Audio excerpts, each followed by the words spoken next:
Un paiement sonnant et trébuchant, on a tous utilisé cette expression. Aujourd'hui, cela veut dire un règlement en espèces, en petite monnaie, en cash, en vrai argent, quoi.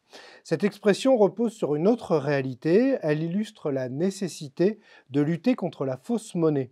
Dès le Moyen Âge, avec le développement des grands marchés, certains produisent des pièces en toc. Nous allons parler de fausse monnaie avec Arnaud Manas, qui est directeur du service patrimoine historique et des archives de la Banque de France. Une histoire passionnante de jeu du chat et de la souris, mais un jeu très dangereux. Je vais me permettre de vous lire l'article du Code pénal qui parle de la fausse monnaie. C'est l'article 442.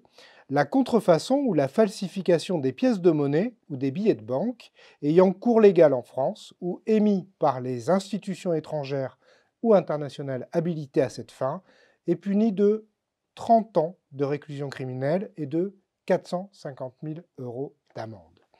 Arnaud Manas, bonjour. Finalement, avec la création des premières pièces, sont apparues les premières fausses pièces. Tout à fait. On peut dire, alors si on a beaucoup de difficultés à dater la création, c'est au VIe siècle, avant notre ère, en Lydie, des premières pièces de monnaie.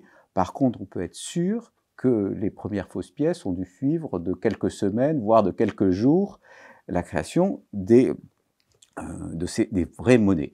Et selon un des responsables de l'OCAFM, l'Office central de répression du faux monnayage, c'est-à-dire c'est le service de police judiciaire qui est en charge de la répression en France de la fausse monnaie, et qui, un des responsables, disait que le faux monnayeur, ou la fausse monnaie, était le deuxième crime le plus ancien après la prostitution.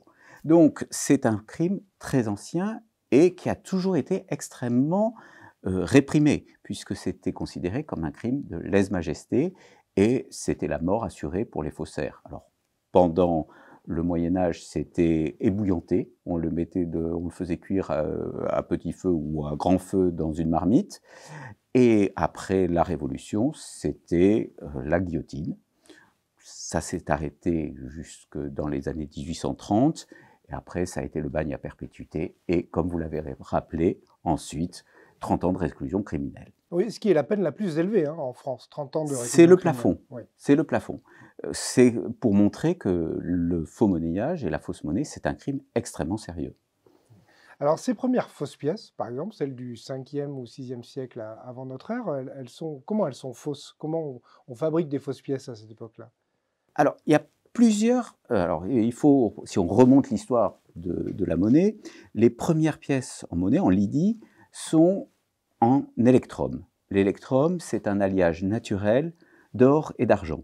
C'est-à-dire qu'on trouvait des pépites dans le Pactole, le fameux Pactole, puisque c'était un fleuve qui coulait donc en Asie mineure, et on trouvait des pépites de cet alliage naturel d'or et d'argent. Alors, c'est environ 55% d'or, 45% d'argent. Et quoi de plus simple que de frapper, de mettre un coup de poinçon sur une pépite, alors d'un poids calibré, et de dire c'est de la monnaie. C'est comme ça, alors en schématisant, parce qu'il y a beaucoup de théories, c'est beaucoup plus compliqué que ça, mais en schématisant, c'est à peu près ça. C'est l'époque de Crésus, ça. Ah ben c'est exactement, c'est Crésus. Ah ben c'est Crésus, ouais. Et c'est pour ça que aussi la toison d'or, c'est que les orpailleurs qui allaient récupérer donc ces pépites qui étaient charriées par le Pactole, ce fleuve, ben, utilisaient des peaux de mouton, et d'où la toison d'or. Donc, après, très rapidement, on est venu à fondre des monnaies, c'est-à-dire qu'on a mélangé dans les proportions 55-45 l'or et l'argent, et puis, bien calibré, on frappait, et c'était la monnaie. Sauf que, petit problème, 55-45, comment vous fixez? Alors, soit vous avez très confiance en celui qui les fait, mais il y en avait, déjà, l'or et l'argent, c'était pas du tout la même valeur. L'or valait entre 10 et 15 fois plus que l'argent. Il y avait déjà le ratio de 15,5. Voilà, c'est pas encore de 15,5, mais on était en tout cas en ratio au moins de 1 à 10, voire 1 à 12. Donc, toute la difficulté était là. Et ça a été à un tel point que rapidement, ils ont abandonné les monnaies en électrum, elles n'ont pas duré très longtemps, et on est arrivé à un système avec soit des monnaies complètement en or, soit des monnaies complètement en argent. Alors, comment faire des fausses pièces ou faire des... C'est tout simple. Il y a deux techniques où il y avait deux types de fausses pièces. D'abord, vous trichiez sur la loi, c'est-à-dire l'alliage. Dire que c'était de l'or très pur alors qu'il y avait beaucoup d'argent ou de cuivre, c'était une première technique. Sur le titre. Donc jouer sur le titre. Jouer sur le titre. Là, ensuite, la deuxième chose, c'était jouer sur la quantité. C'est-à-dire que mettre un peu moins, un peu plus. La réponse était assez simple dans les deux cas, puisque pour la quantité, c'était le poids. À cette époque-là, dès cette époque-là, vous aviez des balances extrêmement précises, puisque en bricolant et avec du matériel de récupération, vous pouvez fabriquer vous-même une balance précise au milligramme près. Il suffit de mettre une longue tige, un fléau, etc.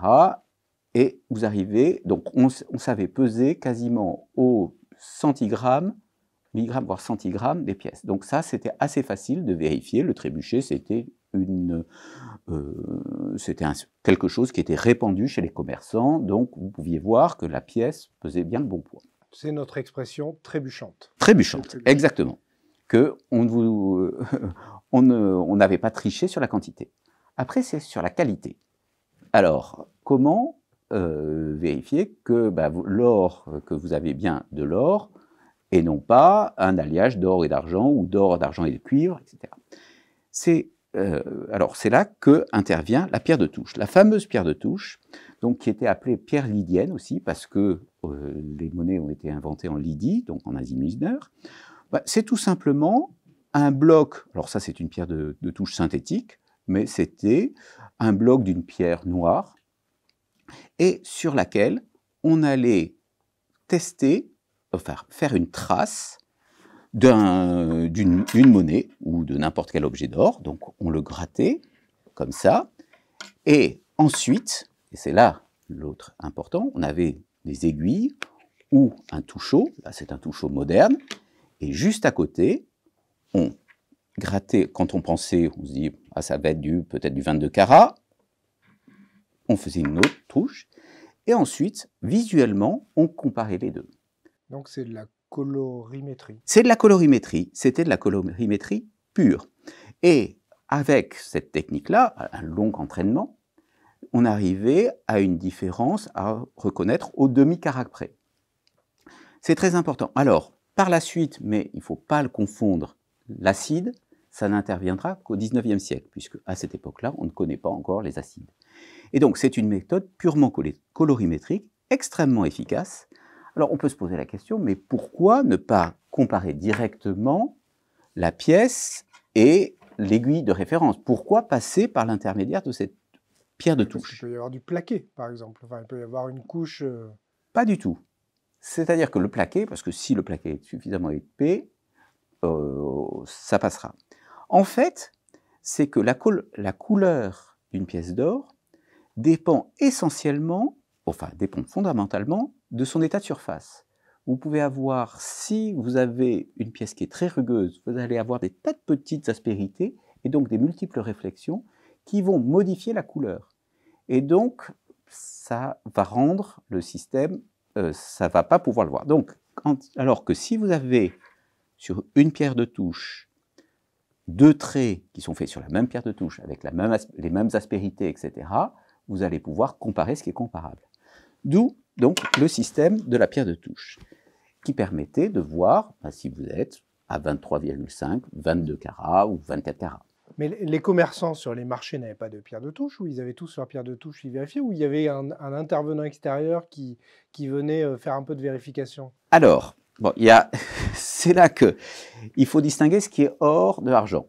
Alors, mais on va dire que, et généralement, je pense que, et ça, on n'a pas de preuve, hein, il n'y a pas de témoignage, la maîtrise de la pierre de touche, pour être vraiment précis, il fallait être un peu spécialiste. Dès le IVe siècle, il y a eu une menace en Grèce, c'est les pièces fourrées, mais je reviendrai après. Et donc, les autorités publiques ont décidé de mettre en place un service public sur le forum et sur l'acropole, donc de mettre il y avait une personne qui était le dokimastes, qui était en charge d'authentifier toutes les pièces qu'on lui présentait et de cisailler les mauvaises. Alors, il était, entre guillemets, fonctionnaire de la cité d'Athènes. Il avait une forte incitation à ne pas se tromper, puisque là aussi, les peines étaient assez lourdes, puisque une erreur, c'était 50 coups de fouet. Voilà. Et donc il était bon. Il devait être pas trop mauvais. Il devait pas être trop mauvais. Et donc, il a été confronté pour des monnaies, par exemple, ça c'est une monnaie en or, ça c'est un statère d'Alexandre, Alexandre le Grand.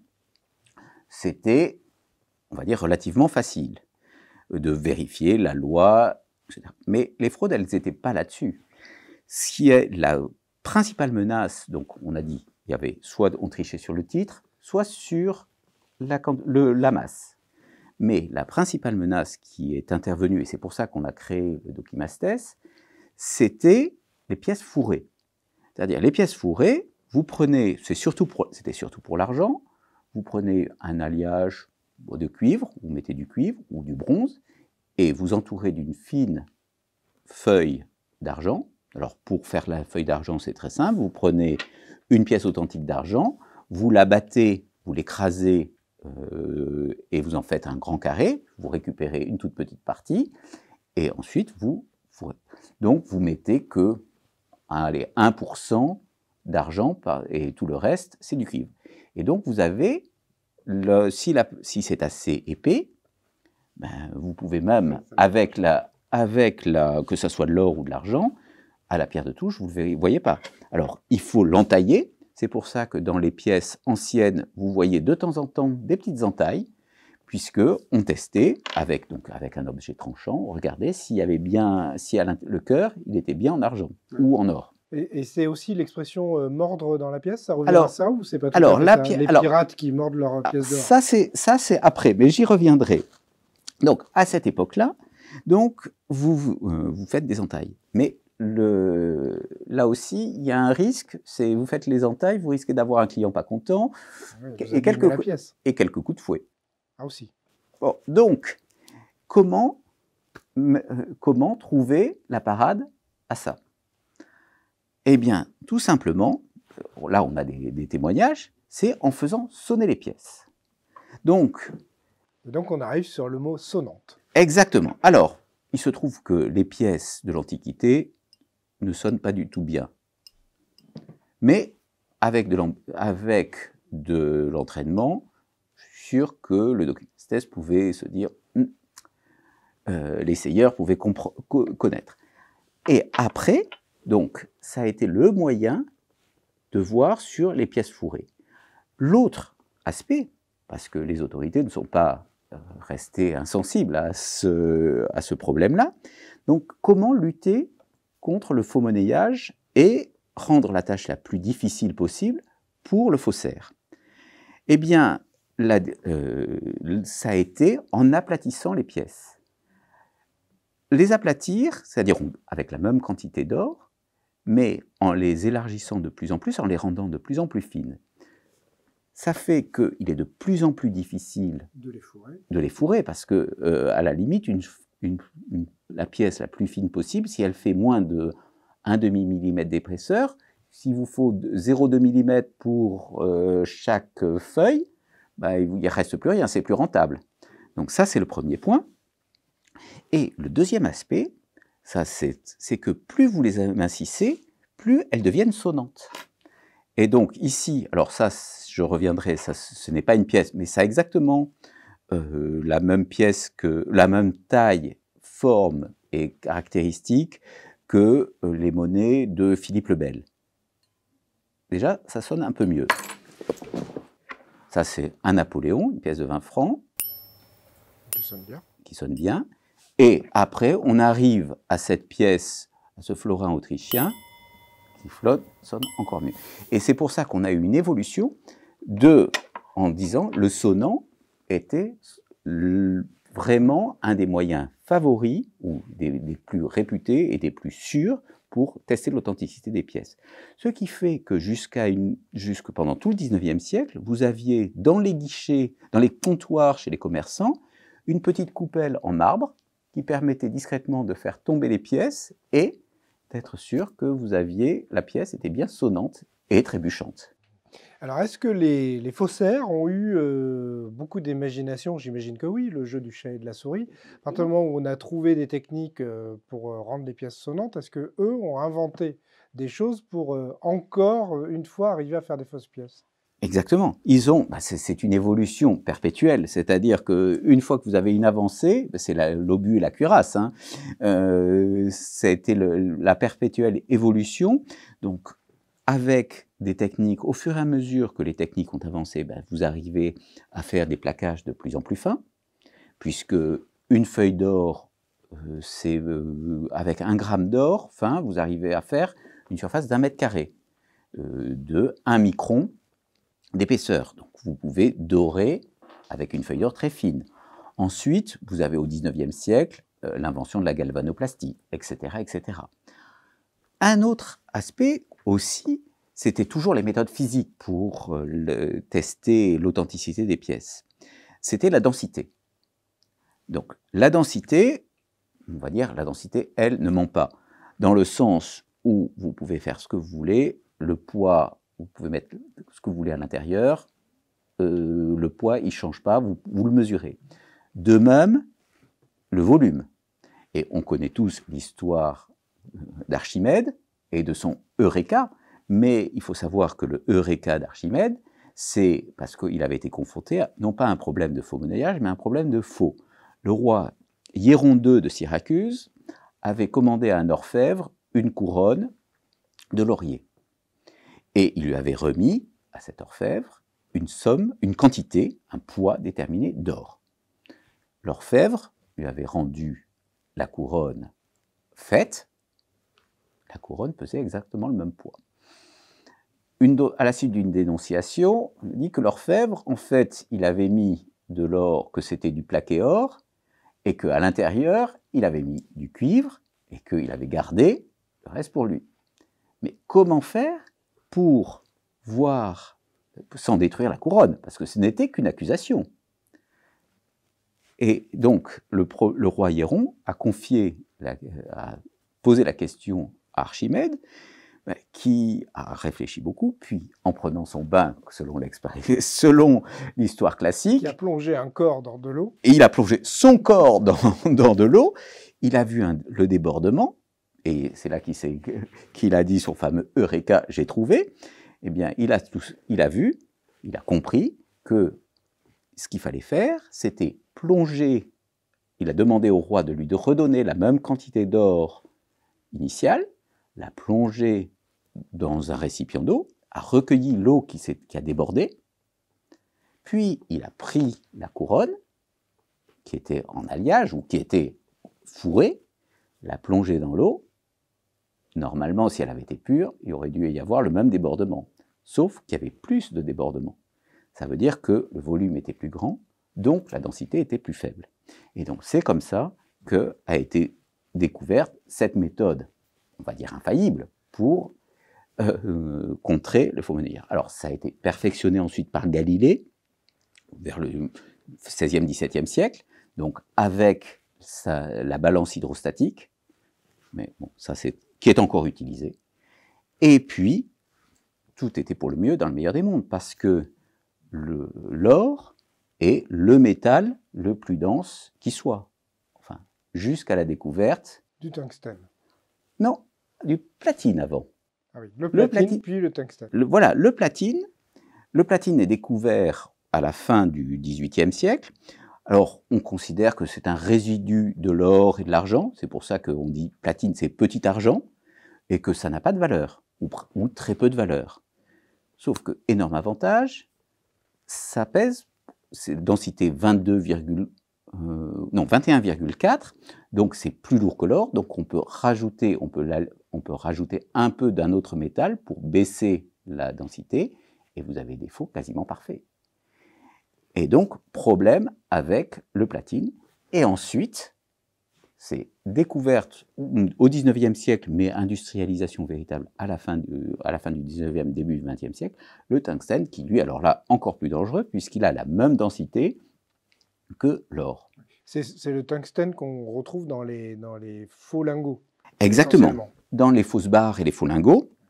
Alors, la méthode est très simple.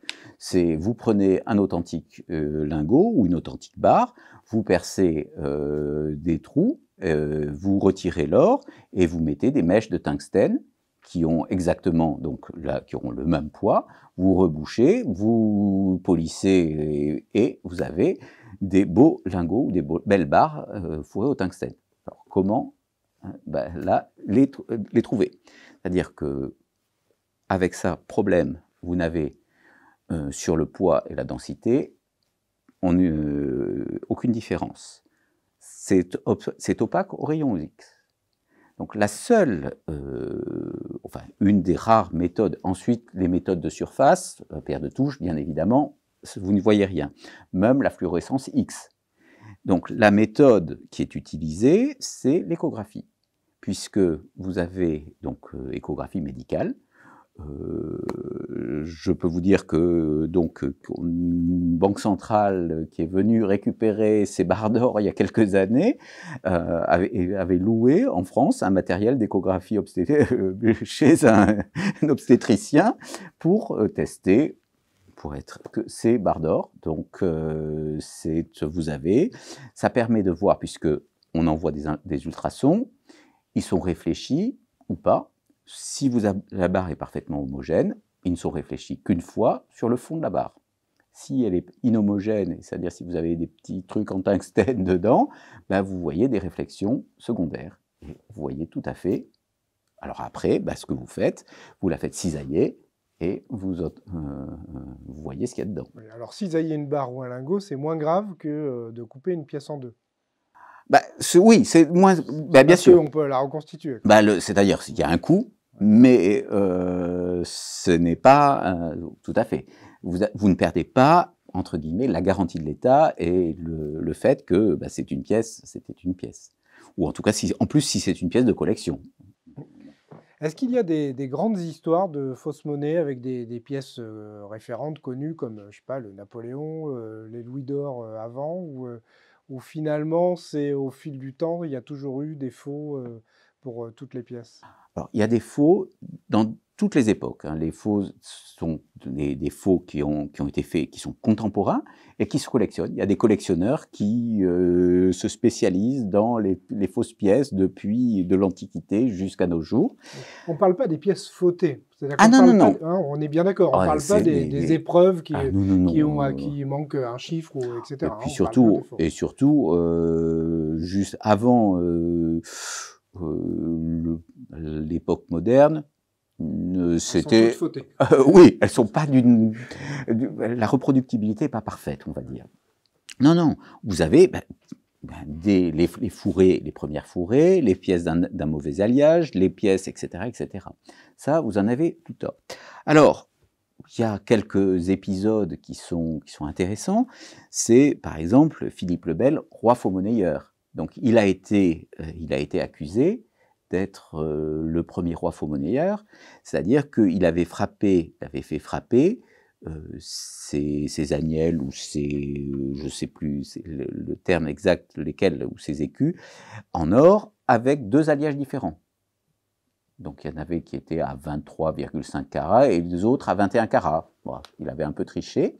Ce qui fait que, le bon peuple de France n'y voyait pas grand-chose, les quelques usagers qui avaient ces pièces d'or, mais pour les changeurs étrangers, notamment les changeurs italiens, c'était là, ils se sont plaints, on va dire.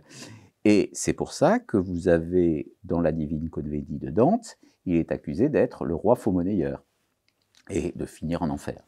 Ça, c'est une autre histoire. Alors, on est toujours sur notre réclusion criminelle. Oui. Ne faites pas de fausses pièces. Voilà. C'est très dangereux. On peut finir en enfer. Donc, il y a ceci, mais ça, on va dire, c'est plus tricher sur la monnaie, parce que, aussi, petit rappel, jusqu'à la Révolution française, les monnaies, les pièces en or et en argent ne portaient pas d'indication de valeur. Ce n'est qu'à la Révolution, leur valeur était fixée par un édit royal. On criait la monnaie, ou si on enlevait une valeur à la monnaie, on la décriait. Et ce qui fait que ça permettait toutes les manipulations monétaires, notamment si les caisses du roi étaient pleines en monnaie, il augmentait la valeur. Au contraire, s'il devait beaucoup d'argent et si ces caisses étaient vides, il baissait la valeur des pièces. Mais bon, ça, c'est une autre époque. Donc, pour revenir dans les épisodes, on va dire, célèbres de fausses monnaies, vous avez les premiers les premiers louis au tungstène, au platine, datent de quasiment juste avant la Révolution française. Ils ont été frappés, c'est une rareté numismatique, ils ont été frappés à Strasbourg. Vous avez par un individu, par un faussaire, mais au platine. Donc il a dû trouver du platine, etc. Ensuite, vous avez, alors parmi les faux intéressants, c'est les faux au platine, les faux Napoléon au platine, qui ont été faits dans les années 1860, c'est-à-dire vers 1850, c'est sous Napoléon III, 1850-1860, qui sont là aussi, quand on en retrouve, c'est une très bonne affaire, puisque maintenant le platine, c'est plus du tout le sous-produit de l'argent sans valeur, c'est un métal précieux recherché comme tel. Parmi les faux aussi qu'il faut mentionner, les vrais faux Napoléon, qui sont les refrappes, donc les refrappes Koch des années 1950, c'est une autre histoire. Voilà à peu près ce qu'on peut dire sur les faux. Alors, vous ne m'avez pas parlé des pirates qui mordent ces pièces. Alors pourquoi? Vous avez dit on en reparlera après, mais alors pourquoi ils faisaient ça? Alors c'est une question. On peut se dire, mais pourquoi?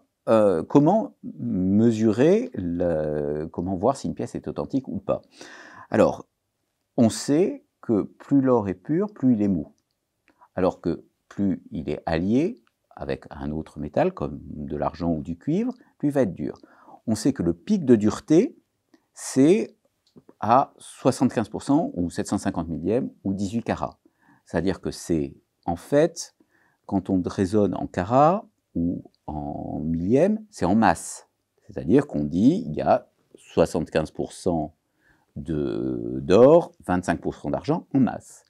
Mais en termes atomiques, c'est-à-dire en nombre d'atomes, compte tenu de la différence de densité de l'or et de l'argent, 75% ou 18 carats, c'est exactement autant d'atomes d'or que d'argent. C'est-à-dire que ça fait grosso modo un atome d'or, un atome d'argent, etc.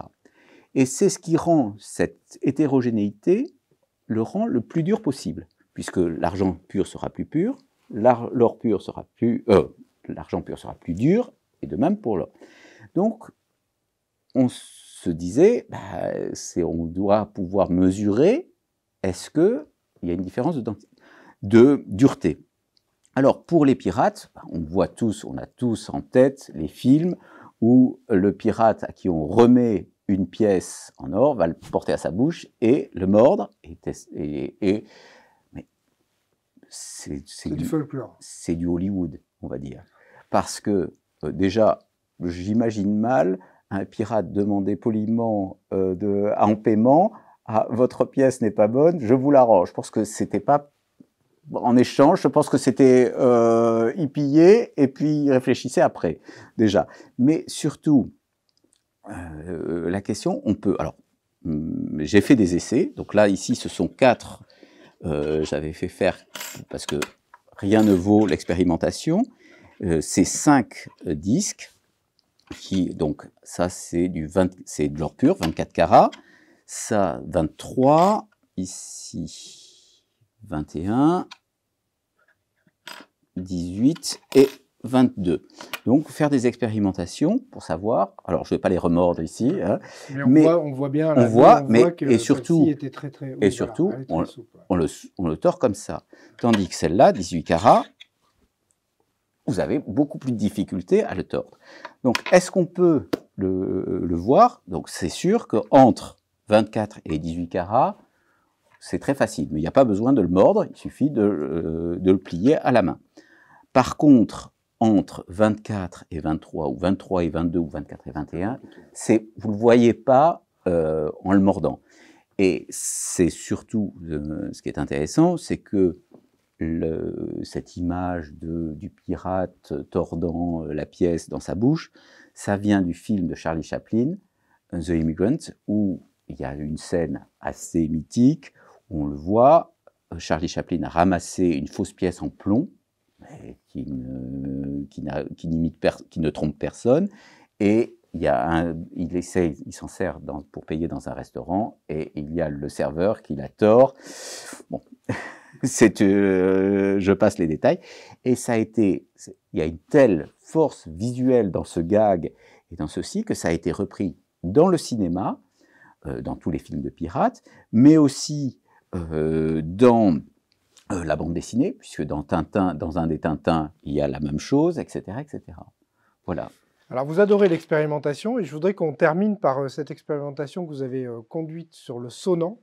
C'est-à-dire que vous êtes allé vous avez voulu prouver, vous êtes parti de l'idée que on pourrait arriver à mesurer la fréquence hertzienne du son d'une pièce, et donc comme ça faire des sortes de signatures sonores de chaque pièce. Tout à fait. Alors c'est très simple, hein, il suffit n'importe qui peut le mesurer, il suffit, il y a des applications de physique, il y a des logiciels sur smartphone, Fifox ou d'autres, qui permettent de tracer le spectre sonore, c'est-à-dire que d'une pièce ou de n'importe quel objet, la fréquence de résonance, puisque là on est dans la physique, c'est-à-dire que quand vous percutez un objet ou vous donnez une impulsion, ça va le mettre en vibration, et la vibration, et chaque objet a sa fréquence propre de résonance.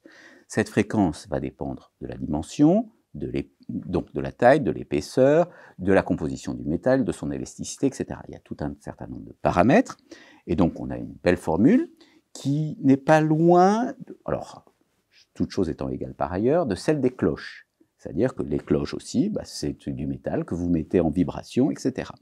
Et donc, après, c'est confronter ces fréquences de vibration avec la réalité.